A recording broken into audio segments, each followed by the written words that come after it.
you miss those days as children? We don't have to worry about responsibility, work, and taxes.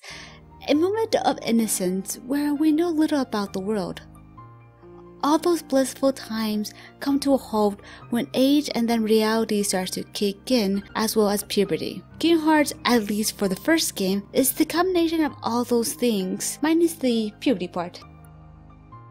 Starting off, we meet Sora, Kairi, and Riku, who are eager to explore other worlds. A simple mindset that most of us had when we were young, never really considering the side effects of such an ambitious goal like giving your parents a heart attack when you're gone more than a year, you know.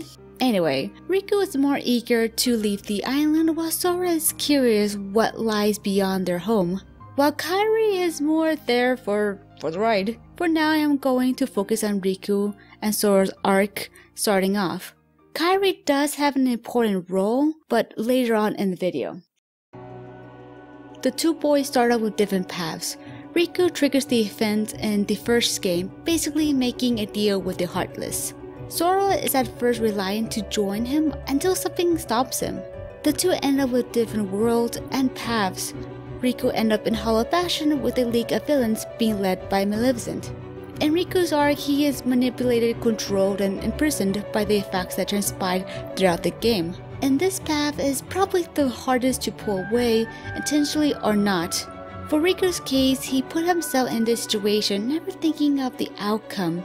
Rather, he wanted to explore other worlds in any means as long as he had his best friends on his side. Unfortunately, that never happened. That is the brutal truth of life. A dream never really comes out what you imagined. I do not necessarily blame Riku for acting the way he did. Yeah, making a deal with practically the devil resulting in destroying your home is a tricky move, but he is a kid, so what can you do? At the end of the game, he does somewhat redeem himself by stopping Handsome and closing the doors to Kingdom Hearts, resulting in being imprisoned in the realm of darkness with King Mickey. A somber moment that he did deserve but helped him in the long run.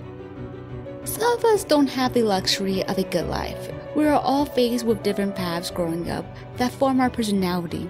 We can despair in the life we were born into or continue fighting on. The decision at the end of the day is yours. The choices we make have an impact in our lives as well as others. Having some sort of mentor or someone to look up to is important to help guide us to the right direction on reaching our goals. That's what King Mickey has become to Riku, but that's more leaning toward tender memories. I will make a separate video about that. For now, Riku is the prime example of recklessness without looking first before leaping. Now, for Sora's arc, which is more straightforward. He ended up in Traverse Town, meeting new people and companions along the way. Unlike Riku's arc, Sora is more positive than negative. When times are tough, it is important to smile and fight forward, in a situation most of us would like to be in, but easier said than done, right? Surrounded by good, optimistic friends, positivity, and love. Sora has moments of doubt, but pulls a way out for the sake of others. I see Sora as a flat character. A good example of the flat character trait is Goku from Dragon Ball Z. He is positive, outgoing, and laid back. There is not much for character development nor emotion depth when he is meant to continue different storylines. Same thing with Sora. I like Sora for the reasons I previously stated, but Riku will be the one character that I can somewhat relate to. Both characters are both ends of the coin, with different paths and ambition. What mainly stays the same though is finding Kairi. Kairi represents the familiarity of home. No matter where you go or how far you went, there'll always be a fragment of home you grew up with. Even something disastrous happens to the land of your birth, you somehow memorize and recognize the pieces of home that is scattered around.